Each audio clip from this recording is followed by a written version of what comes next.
Tingin mo, bakit hindi mo naging best friend? Uy! Normal ka? Tingin mo ba, mas maganda ka kay Danica magpantay at Daniel magpantay? Uy!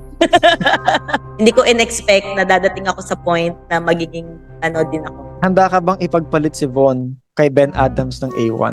Oh my God. Flip mo naman yun, di ba?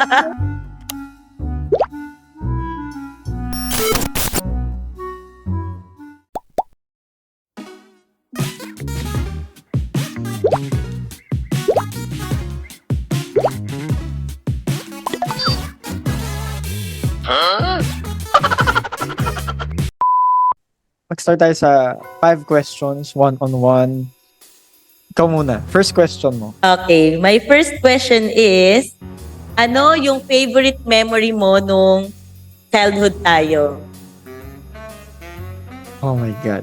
Pinaka-favorite ko na lang is yung umaakit ako ng bakod ng mga iba-ibang gates, tapos pupunta ako sa inyo. Yun. Tapos pag, alam mo yung pag nanonood tayo ng TV, tapos kung ano yung mga commercial, suhula. Commercial, manghuhula. Oo, manghuhula tayong commercial. Question ko sa'yo, huwag ka mag-alala, i-blip ko yung... Love, kinatuhan ako. So, summarize natin ng konti, no? O2 Jam, di ba? The Sims, nag-Jablo din tayo. Mahilig tayo maglaro ng patintero. Tapos every year, pag New Year, tayo yung gumagawa ng party sa streets natin. Tapos, after school, kumakain tayo ng barbecue or proven, di ba, pag galing sa school. Yun, sobrang dami nating memories during our childhood. Tingin mo, bakit hindi mo naging best friends? Uy! Normal ka? Binibilip ko naman. Flip mo naman yun, di ba? Hindi, siguro may time naman, actually, may time naman nung kabataan days ko na naging mag-best friend kami. Parang best friend kami. Pero kasi nga, yung ugali niya kasi, hindi kami, parang hindi kami same ng wavelength na parang, alam mo yun, trip ko, iba rin yung trip niya. Yung perspective mo ba sa buhay is nagbago. Nung, halimbawa, nung bata tayo, ganito yung gusto mong maging, yun ba yung talagang dream mo sa nangyayari ngayon sa buhay mo? Oh, ang lalim ah. Hindi. Pero masasabi ko mas better yung nangyayari ngayon. Siyempre, di ba? Mas better.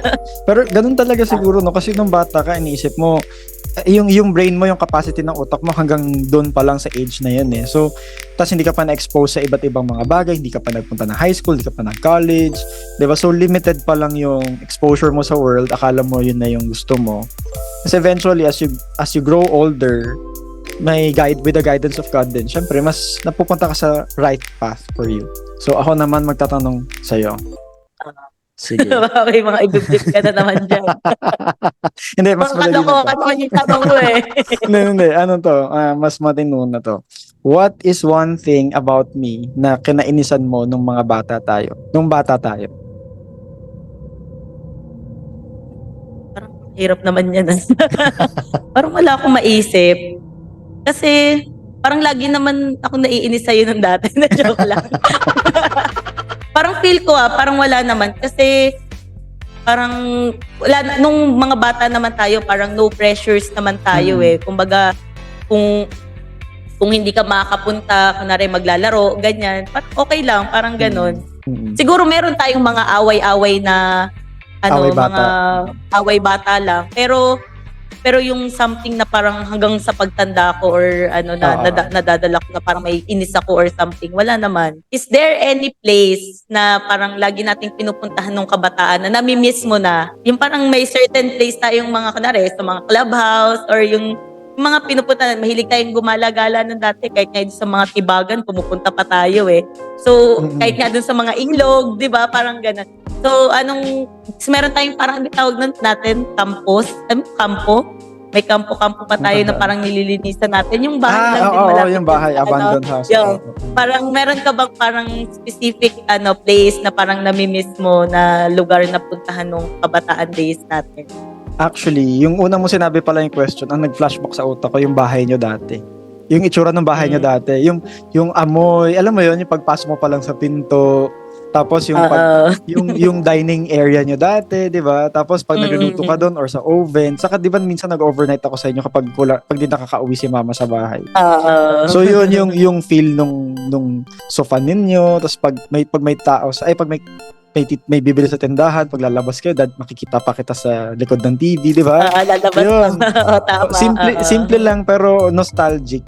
Na alam mo, yun nga lang, alam mo hindi na mababalik kasi syempre, na-renovate na yung bahay ninyo. Pero yun, pag Yung parlor, nananalangin ka, diba? yung parlor ninyo, pag saka yung salamin ninyo, di ba, dati, yung kapag nakikitawag ako sa landline, makikita ko pa sarili ko, yung ganon. Yun yung nami-miss ko. Sa kapag naglalaro doon sa likod ng computer ninyo, yung Legos, yung ganon. Nung bata tayo, tingin mo ba, mas maganda ka kay Danica magpantay at Daniel magpantay? Hoy! Feeling ko. Kasi dati, kasi parang dati naman, di naman sila nagsa-stand out eh. Hindi ko nga, nagulat nga ako na parang, di ba, ano na sila, parang, celebrities. di ba, parang, kilala na sila, ganyan. So, parang di ko ma-imagine. Tapos parang dati naalala ko, umiiyak-iyak lang sila pagka naglalaro tayo minsan ng mga horror, ganyan. So, feeling ko lang din. Ang taas kasi ng confidence level ko na nung kabataan days na. Saka if you're watching Danica and Daniel magpantay. Hoy! Pinapatrending mo. Apparently, we were childhood friends, but I'm not sure if you still remember us. Kinausap bigla. Memorable yung childhood natin din, no? Nung phase na naging kalaro natin sila. Naalala ko yun sa kabilang bahay, di ba? Ginagawa natin siyang horror house. Yun nga lang, nag-US na sila. Ano yung parang hobby mo or interest mo nung mga bata tayo na feel mo na hanggang ngayon na lumaki ka, na na-adapt mo, parang na-adapt mo pa rin siya. Ganun. Mahilig pa rin ako mambuli, saka mahilig pa rin ako. Bully talaga. Mahilig ako manloko. Yun, mga pananakot. Saka mahilig akong gumawa pa rin ng story. Diba dati gumagawa ako ng comics or ano. So ngayon, nagdo-drawing tayo ng mga Oo. So parang ngayon, in a different way, gumagawa ako ng videos, diba? Or stories to tell. Parang ganun. Fourth question na, Kung babalik, fourth na, Kung babalik ka sa taong 1999, and ako lang ang pwede mo makausap for 2 minutes, yung ikaw mismo ngayon, pwede mo makausap yung batang ako noong 1999. Ano yung isang bagay na sasabihin mo dun sa 2 minutes na yon? Siguro ang sasabihin ko, i-enjoy mo lang yung kabataan mo. Kasi pagdating ng adult years mo, hindi mo na mababalik yung yung time na nung bata ka na parang lahat ng gusto mong gawin, nagagawa mo, marami kang time para i-enjoy yung buhay. Though ngayon naman, siguro sa ganitong taon, na-enjoy naman natin, pero iba na kasi we have families na, tapos matanda na tayo, hindi lang naman kung ano lang yung iniisip natin. Marami tayong mga priorities din sa buhay. Ano yung parang nangyayari ngayon sa buhay mo na parang sobrang proud ka? Parang gano'n, na parang hindi mo na-imagine yung batang ikaw na magiging ikaw. Parang gano'n. Wow, ang lalim. Oo, ang lalim naman. Ano yung parang yung perspective sa buhay mo or anything na meron ka ngayon sa buhay mo ngayon, na nangyayari sa buhay mo na hindi mo in-expect nung bata ka? Yung magkakaroon ako ng complete na family. Wow. Yun. Kasi di ba lumaki ako na separated ang parents. Yun. So, buong buhay ko mag-isa ako sa bahay, 'di ba? Parang umuwi lang si mama, tapos midnight na, tapos papasok ulit early in the morning. So, most of the time, pagkagising ko, sa inyo agad ako 'di ba? Pupunta. Uuwi lang ako ng bahay kapag magla-lunch ako sa bahay or kapag magko-computers, babalik ulit ako sa inyo sa gabi, 'di ba? Minsan pag mga palabas sa TV sa gabi, nandun pa ako sa inyo. Or minsan sa inyo pa ako nag-dinner. Or worst case, hindi nakakauwi si mama, sa inyo pa ako natutulog. 'Di ba? So, yun, so parang wala rin akong kapatid. So ngayon, 'di ba, nagkaroon ako ng chance na magkaroon ng buong pamilya. Na yun yung proud ako na nagkaroon ako. Nice. Ayun, iyak tayo, na-joke lang. Ayun, so ikaw, meron ka bang one thing na ngayon na hindi mo inakalang magkakaroon ka and sobrang proud ka? Hindi ko in-expect na dadating ako sa point na magiging din ako, parent, gano'n. But I'm very much proud na meron akong 2 kids na mga makukulit, ganyan, and meron akong loving husband sa tabi ko. Ayan. Speaking of husband, ang 5th question ko.